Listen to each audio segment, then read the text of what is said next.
الحدیث لا صلاۃ الا بالجماع، مولانا صاحب اس مذکورہ حدیث کی وضاحت کر دیں۔ یہ لا نفی کمال کے لیے ہے، جس کا معنی یہ ہے کہ کامل نماز بغیر جماعت کے نہیں ہوتی۔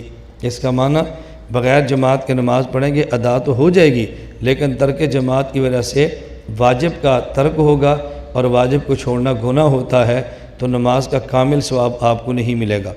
اگر مقام پر ہوں تو جماعت بھی واجب ہے اور مسجد میں جماعت واجب ہے، اور اگر سفر پر ہوں اور ایک سے زائد آدمی ہوں تو مسجد میں نماز واجب نہیں ہوتی، لیکن جماعت کی نماز پھر بھی واجب ہوتی ہے۔ اس لیے اس کا خیال کیا کریں، سفر میں ہوں تو مسجد میں نہ جا سکے کوئی صورت نہ ہو، ایک سے زائد آدمی ہو تو اذان بھی کہنی چاہیے اور جماعت بھی کرانی چاہیے۔ انکا میتن کے اندر میتن صفت مشبہہ ہے، صیغہ ہے، اور اس کے اندر استمرار اور دوام ہوتا ہے۔ یہ نبی اس سے سمجھ آیا کہ نبی پر موت ہمیشہ ہے۔ یہ انکا میتن کا تعلق قبر کے ساتھ نہیں ہے، انکا میتن کا تعلق دنیا کے ساتھ ہے، اور اس میں خبر دی ہے کہ میرے پیغمبر آپ پر موت آئے گی۔ اب اگر میتن کا معنی وہی ہے جو آپ نے بیان کیا ہے، تو اب اس کا معنی ہوگا کہ انکا میتن، اے پیغمبر آپ میت ہیں اور ہمیشہ رہیں گے۔ تو جب ہیں نہیں تو پھر ہمیشہ کیسے رہیں گے؟ استمرار کا معنی تو ہوتا ہے نا کہ اب بھی ہے آئندہ بھی ہوگا، تو جب اب میت نہیں ہے تو آئندہ میت کیسے رہیں گے؟ اس میں صرف خبر دی ہے کہ آپ کے اوپر موت نے آنا ہے، اور دنیا کے اعتبار سے وہ ہمیشہ موت ہوگی۔ ہم اس بات کے قائل ہیں کہ نبی پاک صلی اللہ علیہ وسلم پر جو موت ہے وہ دنیا کے اعتبار سے ہمیشہ ہے، اور جو حیات ہے وہ برزخ کے اعتبار سے ہے، لہذا وہ میت ان کے خلاف نہیں ہے۔ اصول فقہ کی کتاب میں حدیث کی تاریخ میں صحابہ کرام کے اقوال، افعال، تقاریر کو بھی شامل کیا گیا ہے۔ اس سے معلوم ہوتا ہے کہ حضور صلی اللہ علیہ وسلم کے وصال پر صحابہ کے اقوال بھی حدیث ہیں، جبکہ آپ نے فرمایا کہ حضور صلی اللہ علیہ وسلم کے وصال پر کوئی حدیث نہیں۔ یہ میں نے نہیں کہا، میں نے مماتیت کی بات نقل کی ہے۔ جب مماتی کہتے ہیں کہ اللہ کے نبی کی موت پر ہمارے پاس 70 آیات اور 1800 احادیث ہیں، وہ 1800 احادیث اقوال صحابہ کو نہیں کہتے، وہ 1800 احادیث اقوال پیغمبر کو کہہ رہے ہیں۔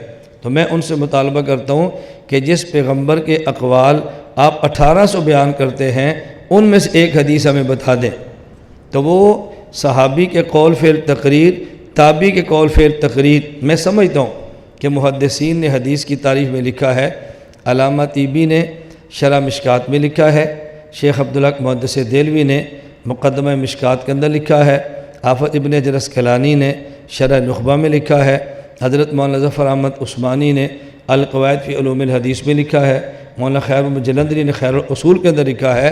یہ حوالے مجھے آپ سے زیادہ یاد ہیں کہ حدیث کہتے ہیں نبی، صحابی اور تابعی کے قول فعل تقریر کو، تو حدیث میں 9 چیزیں آتی ہیں، اور میں صرف ایک حدیث کہہ رہا ہوں۔ میں یہ کہہ رہا ہوں کہ مماتی کہتے ہیں ہمارے پاس پیغمبر کی موت پہ 70 آیات اور 1800 احادیث ہیں، وہ 1800 احادیث میں صحابی کے قول فعل تقریر اور تابعی کے قول فعل تقریر کو نہیں شامل کر رہے، وہ صرف پیغمبر کے 1800 اقوال کہہ رہے ہیں۔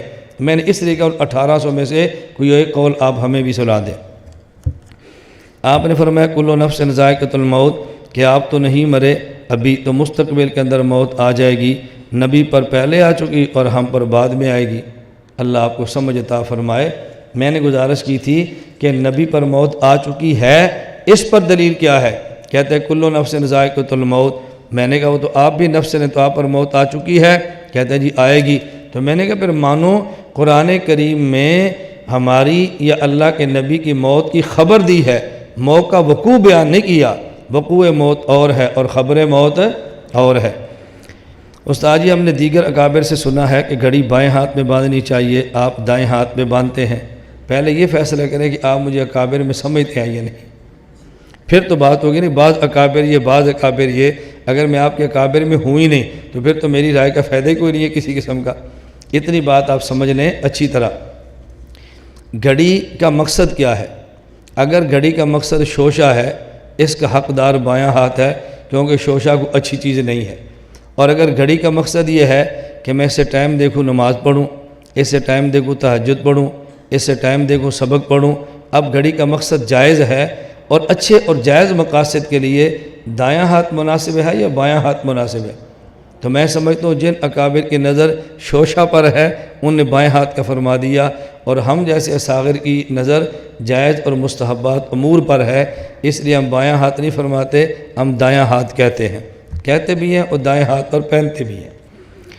آپ نے فرمایا کہ کافر کی حیات جسم کے بال کی حیات کی طرح ہے، اور رخسار کی حیات عام مسلمان کی حیات کی طرح ہے، اسی طرح باقی دو۔ میرا سوال ہے کافر کی حیات اگر بال کی حیات کی طرح ہو تو بال میں تو بالکل حیات ہی نہیں۔ اس مثال سے یوں لگتا ہے کافر کو عذاب ہی نہیں ہوگا، یعنی عذاب محسوس ہی نہیں ہوگا۔ یہ سوال معقول ہے۔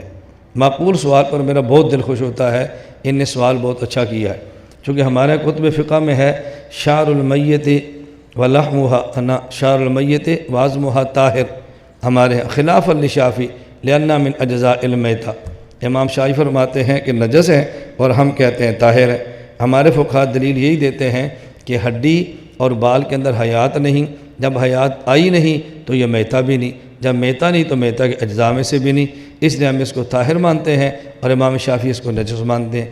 یہ بات اچھی طرح سمجھیں، میرا اس مثال دینے کا مقصد ہرگز یہ نہیں تھا کہ جس طرح کاٹے تو بال کو درد نہیں ہوتی اور کافر کی روح کو عذاب ہو تو کافر کو عذاب کا احساس نہیں ہوتا۔ میں صرف اتنی مثال دے کر سمجھانا چاہتا تھا کہ جس طرح ان میں فرق ہے نا، تفاوت ہے، اسی طرح ان کی حیات میں تفاوت ہے، فرق صرف اتنا ہے۔ اب دیکھو بال کے اندر حیات بئی معنی نہیں ہے کہ کاٹیں تو درد نہیں ہوتی، لیکن بال میں بئی معنی حیات ہے کہ بال بڑھتا ہے۔ اگر حیات بالکلیہ نہ ہوتی تو بال کے بڑھنے کا سوال ہی پیدا نہیں ہوتا تھا۔ تو میں صرف اتنی بات سمجھا رہا تھا، اس سے مقصد تعلم یا اس سے مقصد راحت کا انکار کرنا ہرگز نہیں تھا۔ تلذذ اور تعلم ہم کافر کی مانتے ہیں، لیکن اصل عذاب روح کو ہوتا ہے اور روح کے تعلق سے اس کا جسد محسوس کرتا ہے۔ فرق صرف مراتب بیان کرنے تھے، ورنہ ہرگز اس کا معنی یہ نہیں ہے کہ کافر کی حیات بالکل ہی ایسے ہے جیسے داڑھی کی ہے۔ اب دیکھو کافر کا حیات جتنا بدن ہے یہ مزید مٹی میں بن کے ختم تو ہوتا ہے، لیکن قبر میں جا کے بدن بڑھتا تو نہیں ہے۔ یہ آپ میں سے کسی نے بھی سوال نہیں کیا کہ استاد جی داڑھی کا بال تو بڑھتا ہے لیکن کافر کا بدن تو قبر میں بڑھتا نہیں ہے، تو اس جیسا کیسے ہوا؟ آپ نے وہ پہلو دیکھ لیا اور یہ پہلو چھوڑ دیا، حالانکہ نہ وہ پہلو ہے نہ یہ پہلو ہے۔ سمجھانا صرف مقصد یہ تھا کہ جس طرح ان کے احساس میں فرق ہے وہاں بھی کچھ فرق ہے۔ إلا الله لا إله إلا الله ما لنا رب سواه